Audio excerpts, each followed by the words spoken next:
nothing else matters. Hi, my name is Julio Carrillo, and this is the 1% Podcast. That was a great one. Stay tuned for the next episode, guys. Hi everyone, I'm Julio Carrillo, and this is the 1% Podcast. Today we have Tubbs from Vancouver Nightlife. Tubbs, why don't you give yourself a little quick introduction and who you are, who, what, when, where, why, how, and let the audience know who you are. Thanks for having me, Julio. My name is Tubbs. I have had that name for a very long time, so I turned it into my business, Tubbs Entertainment, and we run a couple of different nightclubs and nightlife events all around Vancouver. We do everything from hip-hop events to ethnic events, or we do like South Asian events as well. We help out with concerts, festivals, all of that, and for some of our more exclusive clients, we even do private events. So been in nightlife for about 16 years now, and just really deep diving into it and helping Vancouver become more of a fun city than people think it is. Yeah. So when I wanted to invite you out, it was more because it is the 1% Podcast, right? Yeah. And a lot of people have this misconception, or at least I feel people have this misconception. This 1% just means money. For me, it's everything from mindset to business, and in your case, entertainment. Yeah. Because entertainment is a really difficult and challenging business, and to be successful and relevant is two different things, and it's challenging. And I feel that you and what you've done in the nightlife in Vancouver, which is already hard enough as it is something that you can really tip your hat to and show a lot of respect to. Thank you. But before we continue, normal tradition on this podcast, we always have to have a little Don Julio, since it's a conversation with Don Julio. I'm going to pour you a little cup, and let's relax and let's talk a little bit about everything. Love me some good tequila. Of course, man. So, how long have you been in the game for? So I've been actively working in nightlife for 16 years. I actually just started off as a promoter. I was the guy that... Oh, let's cheers to that. Cheers to that, bud. Yeah.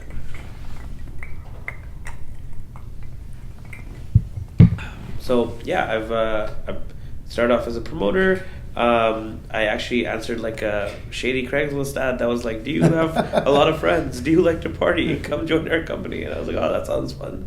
And I worked for this company. It was a tiny little sub-promotion company at what is now Enzo, used to be called Plush back then. Okay. And I just went around college, found some friends who want to party, sold tickets, did the whole thing. Back then they were paying me $1 a head. I got $1 for every single person that came through. Okay. And that was probably 2007, 2008. And slowly I was just working for this company, and the owner of Plush came up to me and he goes, "Hey man, are you Tubbs?" And I was like, "Yeah man, that's me." He's like, "Yeah, you brought 80 people this week. Do you know the company you work for only brought 100 and you brought 80 of the 100?" And I was like, "Oh shit, I didn't know that." I'm like, I'm just doing my job. Just told me to bring people. I brought friends.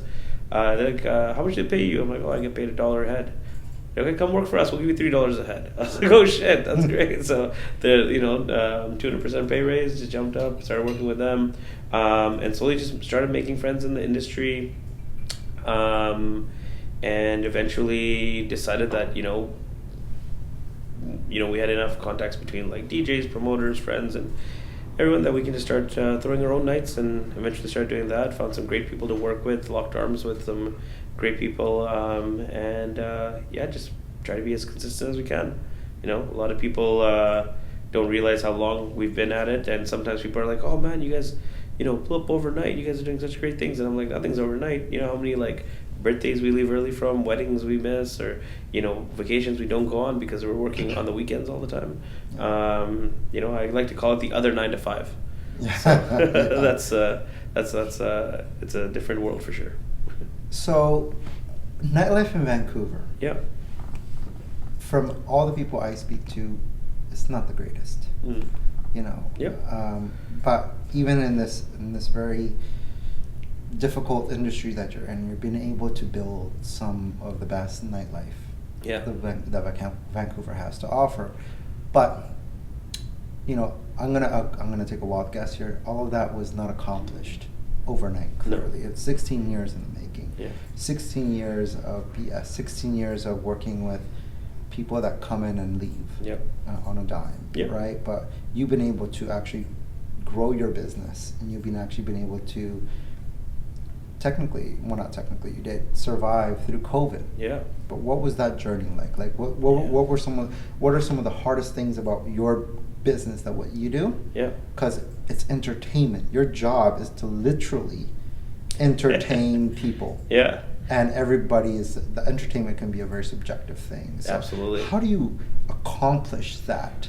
Well, there's a few things you touched on there that I want to, like, there's a few different parts that we should break that up into. So one, yeah, Vancouver nightlife maybe isn't as fun as other parts of the world claim. Dude, like there's a few things behind that, and I always like to touch on that because I think there's some things that people either forget or don't know. So one, we have some of the strictest red tape in Vancouver or in BC in general compared to other parts of Canada even and other parts of the world. So for example, when we do bottle service and you can't leave the bottle at the table, that pisses a lot of people off. They want to know like where their booze is, how much they drank. That's why. That's one reason. Okay, I was wondering why every single time I order a bottle, they put it into like these little decanters, and they start pouring out the shots. I'm like, where's the bottle at? Yeah, so in BC and Alberta, it's illegal. The two provinces that you're not allowed to do that. Toronto, Montreal, all that out there, you can do it. But in BC and Alberta, for whatever reason, they think it's people will overserve themselves. I think people are going to get drunk, they can get drunk anyways.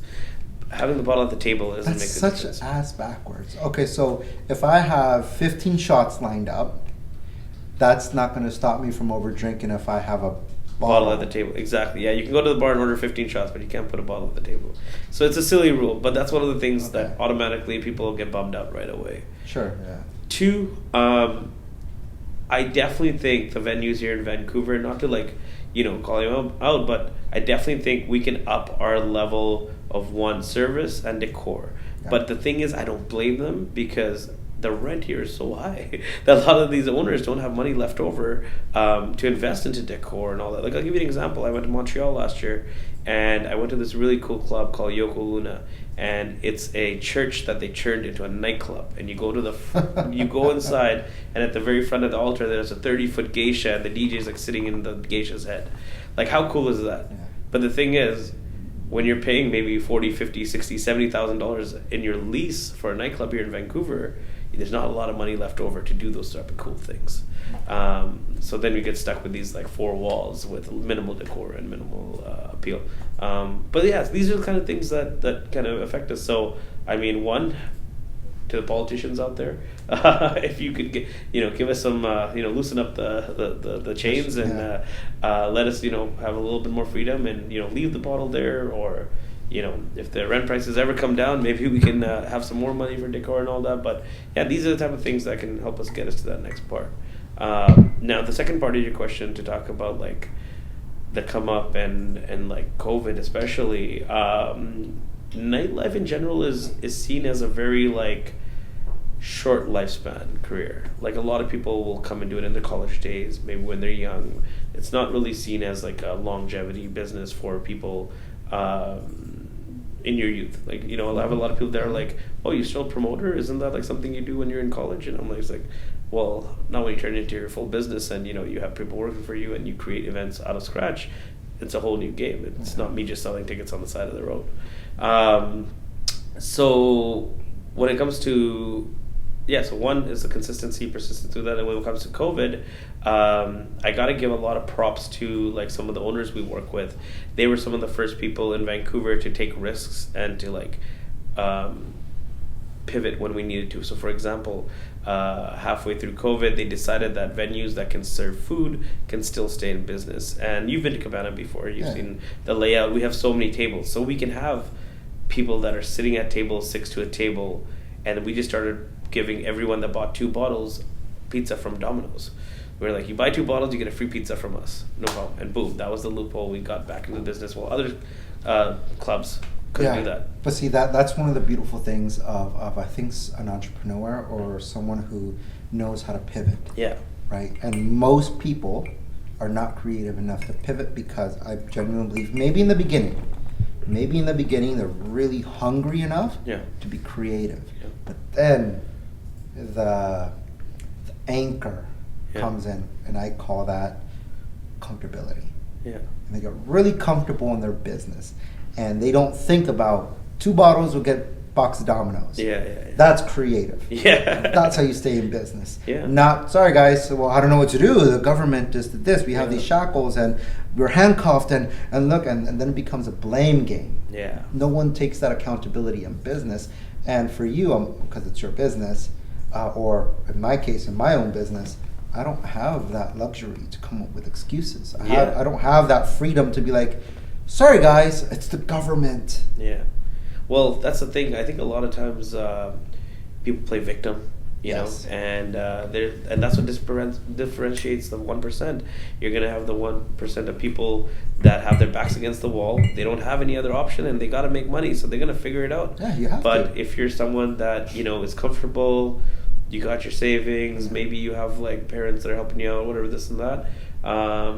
You sit back and wait for something to happen. But if you don't, someone like me that doesn't have all those luxuries, you got to go out there and do it. You got to figure it out. One of the best things when I was following you on Instagram, it's like a compliment, but it's also a side compliment. I'll explain. I don't see you on Instagram, but I see you on Instagram. Okay. Like, I don't see Tubbs, Yeah. but I always see you pushing your products, pushing Yes. your brands, pushing the clubs, pushing what you're doing. Yeah. And it's a really interesting concept because some people will promote themselves. Yeah. But you're not promoting yourselves, you're promoting the brand because that's just the business. Yes. And I think that's where a lot of people get lost on the social media platforms. Yeah. They forget that, hey, it's a business. Yeah. My job is to entertain you, make it enticing enough to bring you through the doors. It's your business. Yeah. Again, no disrespect. Yep. It's no different than any other business. Our job is to bring business through the door. Yeah. You got to make it look fun.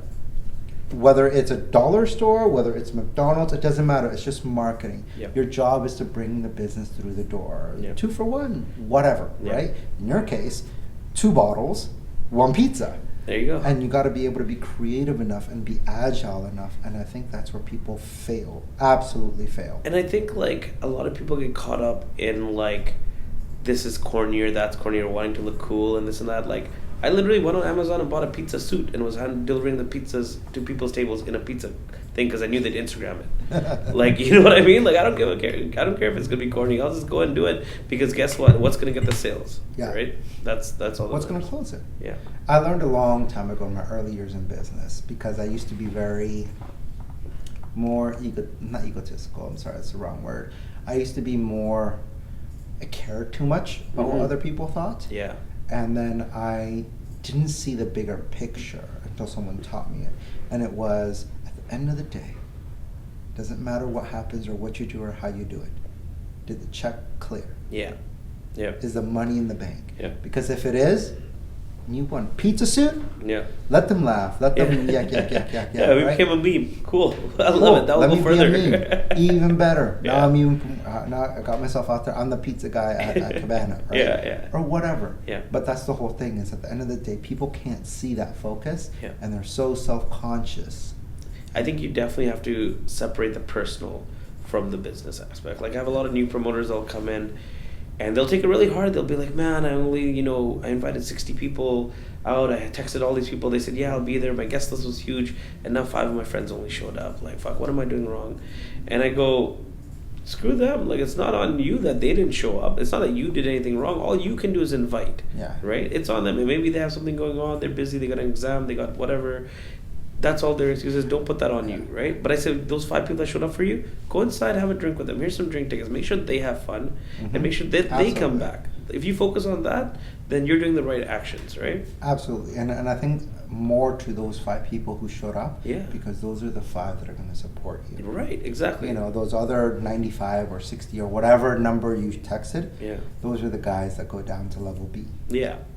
But those 5 guys that showed up, or 5 girls, whatever you want to call them, those 5 people, go show a little bit more love, go show a little respect, and say thank you for coming out, appreciate you for supporting Cabana or whatever club or whoever for the brand. Thank you for supporting, and show some love because, again, coming from, I'm assuming a lot of people would probably think I made it out of nowhere and I come from money, and I did. I just had a small $10 million loan, but I did it all on my own. No, I'm joking. But coming from humble beginnings, again, washing dishes and cleaning rooms, I learned a long time ago from my neighborhood is you always, it's going to sound bad, but you always break off the people who take care of you. Absolutely. You always show them a little bit of love. And it doesn't mean you financially. It could just mean just a quick dap. What's up? Yeah. Thank you, love you, thank you for the support. Yeah. And you know that when they call you, you're going to be there because they were there for you. And it's just those little things, those little tweaks in business that I think people forget. They don't know how to show love and respect back. Yeah. It comes down to relationship building. Like, I think any business that you have, whether it's an entertainment or you're selling socks or you're selling pizzas, whatever it is, you have to be able to build a relationship with either your audience or your clientele. Absolutely. Or whatever it is. And if there is no personal connection and personal relationship there, then they might be a one-time buyer. They may or may not come back. It's really going to be irrelevant. Mm-hmm. But guess what? You show them that little bit of extra love and you build that relationship. Like, I have people that maybe only go, like, I'm in my 30s. Yeah. I have friends that go out maybe once a year. But guess what? If they're ever downtown on a Friday or Saturday night, I know they're going to call me at some point to come by and say what's up. Even if they're at somebody else's birthday somewhere else or doing anything, I have these few people that will always just say, hey, man, just want to come by, say what's up, let's have a drink. Yeah. Cool. So I think that's actually an interesting topic because I want to go devil's advocate a little bit with it.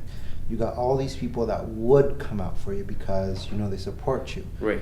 How do you identify those who are only going to come out because Tubbs is at the door? Yeah. The That's ones who very use good question. you, the ones who only want to get to know you because they know Tubbs is the gatekeeper to performing, to access to a table or on a closed out event, and they're not really there to support you. They just know that you might be able to make it happen. Yeah. Oh yeah, I definitely have those people in our lives too.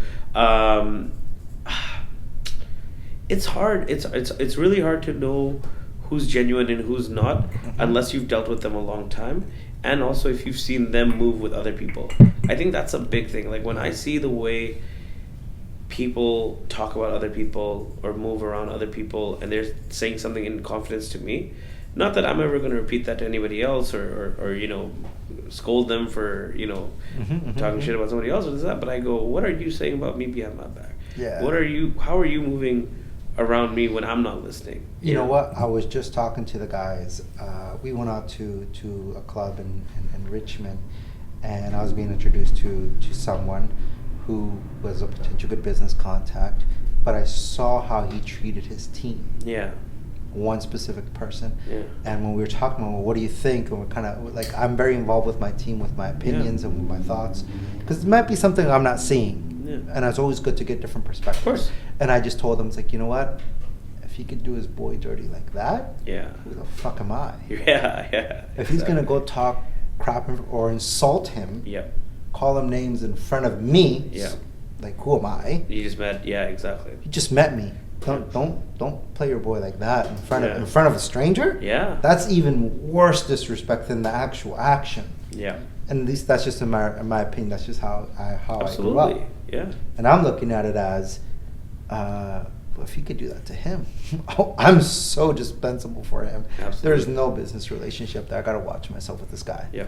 And that's how just my mind. And that's good for you to pick up on that, because that not a lot of people would even see that. Some people would even be like, "Oh, you're really cool because you fucking." Yeah. Oh, he's a boss, and he might be. Again, I see over ego. I see someone who doesn't know how to play his cards right. I see someone who's trying to show off. Yeah. I see. I'm picking out all these little things because my mind, at least my business mind, is going. Okay, these are the attributes I need to look out for. Yeah. These are my red flags in business. I would never do that to anyone on my team. I think I was finishing an argument with someone, and then someone on my team called me, and I kind of was a little bit more reactive than what I normally am. Mm-hmm. And I realized it, and like 5 minutes later, I called them back, and I'm like, dude, you know me. Yeah.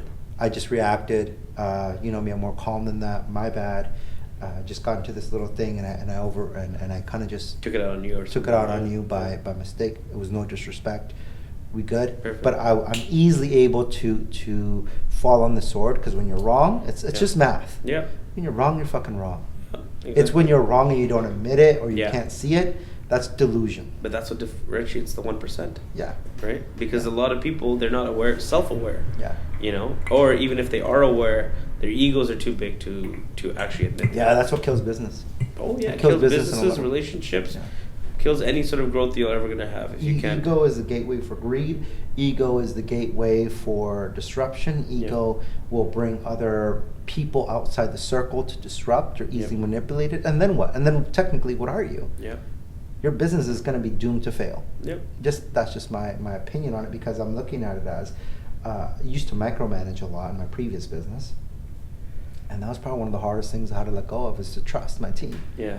And even when I started learning how to trust my team previously failed me a lot. Yeah. And all that was It's a learning experience. learning experience. Like, Yeah. okay, I know that doesn't work. Great, move on, move forward. Let you guys go. Got to move on to someone else. That's fine. Yeah. And it's really challenging, right? And I'm sure with DJs, Yeah. bottle service girls, Yeah. entertainment, Yeah. people just cancel on you on the last minute. Yep, And it's then- a flaky industry for sure. I mean, but with our team, man, like I honestly, just like you said, if you treat people right, I think you can go the distance. There are always going to be issues that come up, and my team knows that, and I talk to them about it as well. And I go, you know what? We're always going to have problems. It's how we work together to get through them, whatever, right? And I actually had someone that I was interviewing last week for a bottle service position. She goes, or I said, why do you want to apply here? And she goes, you know what? I've noticed not a lot of people have left here in the years that I've been partying here. And she goes, it seems that you guys are doing something right. And if people want to stay in working here, that means it's somewhere I want to be, because I want to do this long term. I was like, wow, that's a really good answer, and good on you for noticing that, because So, one of the things I always find funny about bottle service is when the girls come out with the little strobe lights. Mhm. Yeah, I'm always like, you can always see the enthusiasm in the beginning. I'm a big watcher. I'm a big people person. I love people watching. So even though I like my Don Julio, like it's I can handle my alcohol and I can handle my tequila as long as I don't switch up. I'm pretty good. But I love sitting in the back and I love watching all these girls come out, and I could almost mimic them. And it's like, God, I want to get the fuck out. Yeah. They're looking this way. They're looking that way. And it's just funny to me. Like I remember when I can't remember what club was that, but I just grabbed the guys like, put a little effort into it. Come on. Yeah. But it's just, but again, managing that type of environment, of managing entertainment. Again, I can't imagine. I mean, it's we manage a lot of different people, and Jesus, like to have the business that you've had for 16 years is a feat in its own. Yeah, thank you. So big plans. I mean, now you have. I'm sorry, you can correct me if I'm wrong. But maybe it's recent. It's Club Mumbai. Yeah. And so that's been around for 4 years. 4 years, yeah. So I just started noticing it on Instagram. But having an ethnic club, I need to know about that, because a business person, a businessman, woman, doesn't matter. Someone in business that is ethnic is already challenging. Yeah. Now you're doing a club that is ethnic. Yeah, so let me tell you about that, man. Like, to come up with that, I've been doing hip-hop events pretty much my whole career. Born and raised in Vancouver. Like, I know a little bit of, like, Indian music and this and that, but I wouldn't say I'm well-versed enough to, like, want to start this night. And 4 years ago, me and my partner, Jag, we were actually out on a Thursday night, and we jumped around to a couple of different clubs. We went to Red Room, I think we went to Studio, went to a few different places. And at the end of the night, we're both really hammered. He turns around to me, he goes, bro, we went to 4 different Latino nights. How do Latinos have 4 different nights going on and Indians have nothing happening? And I was like, well, no one wants to deal with us, man. Like, I'm like, also, like, what do you want? You think we should start one? He goes, I think we should start one. I'm like, bro, you and me are the whitest brown kids. I'm like, what do we know about Indian music, this and that? He's like, I'm sure we can figure it out. Like, we should try for it. And then I connected with one of my college homies, Andrew. Him and his partner, TBM, they own a record label together, Indian music. Yeah. So I'm like, let me reach out to this guy from college. I'm like, maybe we can do something here. So we had a meeting with them and said, hey, we want to do an Indian night. If you guys can be in charge of bringing the entertainment, the DJs, programming the music, all that, we'll be in charge of the contracts with the clubs. I'll make sure everyone gets paid. Like, let's do this as a collab process. And the 4 of us got into business together to start this thing called Club Mumbai. And no club wanted to pick us up. They're like, oh man, like, it's going to be a lot of students. No one's going to spend any money. Oh, I don't know about the music, or staff might not like the music. There's probably going to be a lot of fights, blah, blah, blah, blah, blah. And what do you call it? We just were persistent, kept asking people, talked to a lot of different people, and actually Blueprint got behind us. And they go, actually, we kind of like this idea. This is different. We want to do something different, but they're like, we can't give you one of our big clubs because we don't know if it's going to go. So they gave us a club called MIA, which was a small little club in Gastown, about 150 people. And when they started off, they were like, hey, we'll do 8 weeks. I'm like, bro, we want weekly. They're like, no, we'll do 8 weeks, see how it goes, we'll go from there. And we started off with only 30 to 50 people a night. It was like pulling fucking hairs trying to get people out there. Like, come on, come listen to music. Like, oh, well, no one's going to give us a weekend, so that's why we were doing Thursdays. No one wants to give us a Friday, Saturday. So we're like, oh, it's Thursday, just come out. We had limo buses trying to come from Surrey, Kwantlen to bring students out. Like, whatever we could do to fill that room, we were trying to do it. And in 8 weeks, it actually gained enough traction that we were making more bar sales than their Friday or Saturday night. And they were like, wow, this is amazing. 6 months after that, we were doing, 300-400 people through the door there. They were super happy. They loved it. And then boom, COVID happened and they went out of business, that club. And luckily our friends over at Levels, because Levels was one of the first places we went to pitch them the idea. And they said, oh, this is off brand for us. We don't want anything to do with it. But when they saw that success and they saw that club shut down, they offered us the position there. And they brought us the night. I always say that, time proves all. Yep. Time always proves all. So if you're going to be successful or you're going to blow up your hype, in time we will tell. Yeah. We'll see what you're really made of. Let's see what's like 16 years after where you're at. But the point what I'm trying to say is that that's one of the things I like to say. Another thing I always love to say is if you don't fuck with me now, you'll fuck with me later. Yeah. Just wait, but later it might cost you more. Yeah, exactly. So we got a better deal out of them, and now we're doing 700 people a week.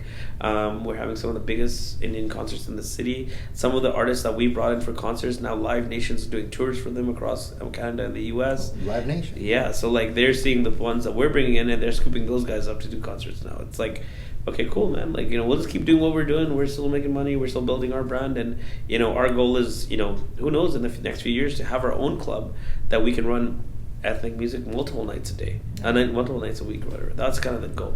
Yeah, and that's kind of shocking because obviously Vancouver is a very heavily Indian-based or Southeast Asian. South Asian, yeah. However you want to identify it. Indian's fine. Scene, right? Yeah. And compared to the Hispanic scene that we have here, I believe the Hispanic culture here is relatively small. Yeah. Minuscule compared to Surrey and that community, right? So that's always amazing to hear those type of stories. But and we're glad people are accepting it, because now you have Barnun's doing a once a month Indian night. The Celebrities is doing an Indian night now. There's all these different venues. The Pearl, Hollywood Theater, they're all doing Indian nights now. And go back to 4 years ago, like I said, we were shopping around every single club and no one wanted to do it. Yeah. It's crazy. Yeah. Name one genius that ain't crazy. That's true. Yeah. So, aside from all those successes, another thing I wanted to kind of briefly talk about was the mindset inside the club. Yeah. I've always, like I said, I love to people watch. Yeah. Usually if I'm in some sort of club or gathering of some sort, whether it's formal, non-formal, clubbish, doesn't matter. I always like to sit back and watch people, just how they interact, how they behave. I genuinely believe have a good radar for wannabes. Yeah. For the people who barely make a paycheck every 2 weeks and they're just out at the club because they want to show it off. Yeah. How do you, as someone who's letting people in, how do you guide that? How are you able to pick that up relatively quick? What's your mindset on that? It's definitely a skill that I've developed over the years, because you'll see the guys that, okay, so true ballers, they don't care to be seen. They don't care that, some of them will even say, oh, I don't want the flashing lights. They don't care where in the club they are. They don't care if they have a table in the back. They'll still spend $2-3 grand.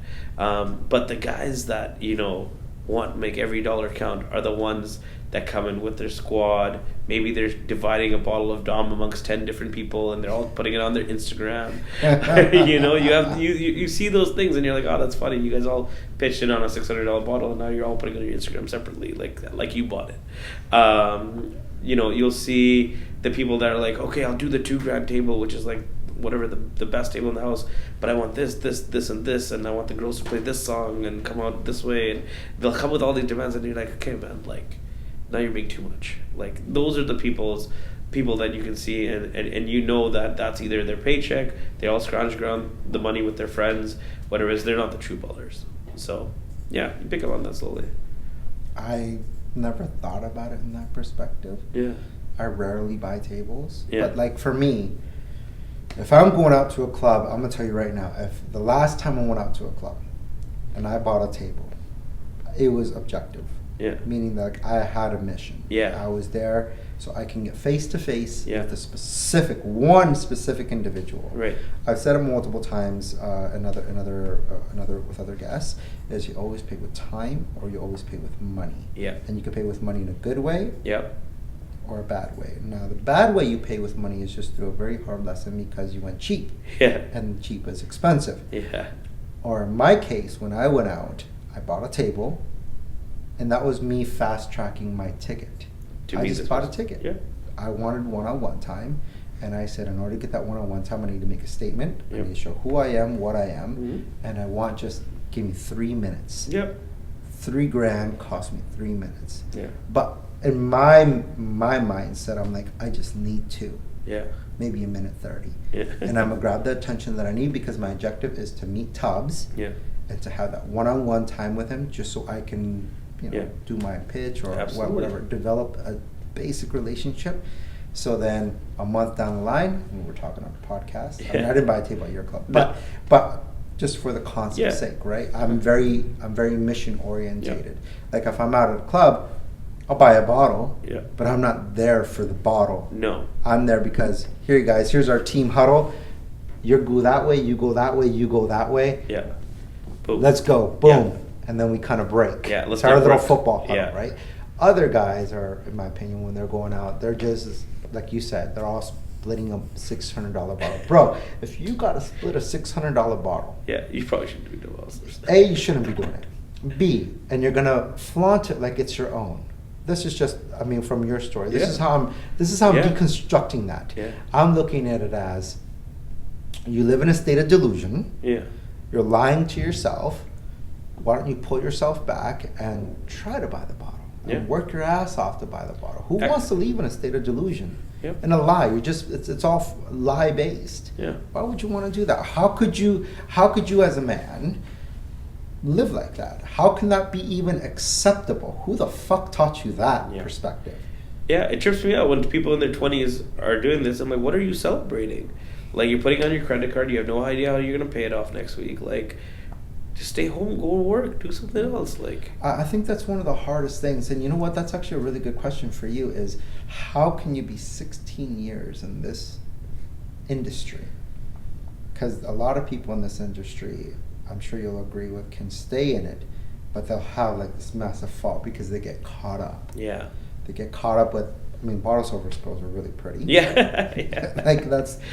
Well, I'm married, so I stay away from them. Some of them are best friends, man. But you know what I mean? They get caught up in the life. They get caught up in the drinking. They get caught up with the nightlife. Yep. It's very easy to get sucked into a nightlife. It really is, man, honestly. And the other part of that is it's really hard to just be on all the time. Yeah. Like, you think about it, and as someone that's not in nightlife, for me to be there every week it's somebody's birthday. Everyone's celebrating something. There's a graduation going on. Someone got engaged. And for you every week to be just as happy for them and to be on is the whole other struggle of that as well, right? So, yeah, it's easy to be caught up and go down, but it's also hard to stay, like, at that energy. So, for me, like, I'm huge on personal mindset. And like I told you before, this is a business for me. If this wasn't a business, if I wasn't out there making money, there's no reason I would be spending that much time in a club or nightlife or whatever it may be. Yeah. So the fact that I take the personal away and I treat it like a business is what keeps me going and keeps me there. And you know what? That's a big props for that because seriously, a lot of people can't even do that with their own basic lifestyle. Yeah. Like, don't get high off your own supply. Yeah, exactly. Literally, that's what it breaks down to. But also, like, you know what I tell people too is like I've been doing this a long time, and yes, a lot of like other clubs know me or people that work in the industry and all that, but I never try to like flex on anyone or try to like, you know, oh, I've been doing this as long. You don't know who I am. Like, I get people that aren't nobodies that say to me, "Do you know who I am?" And I'm like, "Who are you, bro?" Like, but I'll go to other clubs, and like if I don't recognize the bouncers out front or the VIP host or something, I'll just go stand in the line. Like, it's fine. Like, and people are like, "Bro, what are you doing?" Like, just go tell them like you work here. And I'm like, "Bro, I don't know them. I'm not gonna go do that. It's gonna be 20 minutes. Just chill. Let's just wait here." Yeah. And people like get blown by having that sort of a mindset, like, why are you doing that? Like, you should be able to flex on people. And I'm like, well, that's only going to take me downwards. It's going to make me look arrogant. It's going to make me look whatever. And that's I think most men need to learn how to do that ego check. Yeah. You know, everybody wants a fucking quick. They don't get basic lines of respect. They don't get basic, like, dude, I don't know him. Yeah. Like, what more do you want me to do? You want me to name drop? Yeah. If they don't know me and I name drop myself and they already don't know me, what difference is it gonna make? Exactly. Like, I'm gonna still get in. Right. You know, if I have a problem, I'm sure I can call someone, but why call in that favor? Yeah, exactly. Why call in that shit? Exactly. Yeah. Like, people just get, a lot of ego gets played into it. I have my own. I have an ego. Yeah. But I know when it's my time. Yeah. I know when I need to sit back and listen. Yeah. Exactly. And most people can't sit back and listen. So no, like I said, it all goes back to what we were talking about in the beginning about being self-aware. Yeah. Not everybody has that, right? Yeah. So I think that's one of the definitions here about being 1%. Be self-aware. Yeah. Understand your ego. Put that to the side. Be able to be objective. Yeah. You can't be too happy. You can't be too sad. You can't be too angry. You got to be always centered, right in the middle, because worst decisions are always made pissed off. 100%. Your best and worst decisions are made when you're super happy or super sad. Absolutely. Yeah. Well, you know what? Love to do this again another Absolutely, time. man. But you know what? It was a great conversation, and can't wait to see you out more. I'm going to check out Club Mumbai. Yeah. I'm going to definitely go out for Come out tonight. We're going to be open tonight. So come see us. Okay, for sure. Technically, after this, I got another. See, this is what I love about my mindset of finding other people who have my mindset. I did 2 podcasts today, yourself and one other person. Yep. After this, I still got a business meeting. Yeah. After this, I'm still gonna go meet with clients. After this, I'm still gonna, entertain and build that comfortability and try to make sure that relationship grows. And then after that, I still got one more person I gotta go see. Yeah. No booty call. But no, it's just one of those things where it's a constant grind. It's a constant hustle because I do not feel satisfied with what I am. Good. I'm doing well, but I'm doing not bad. But still, I'm not where I'm supposed to be. I constantly check myself and strip the titles and strip everything else and go back to zero every morning. Good. Every morning is a fear of losing it. Yeah. Every morning is a fear of it all going away. Yeah.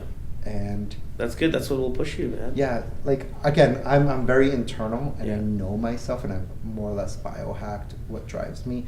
And I've always thought of and I don't know if you can relate, but I've always thought of 3 things that drives me.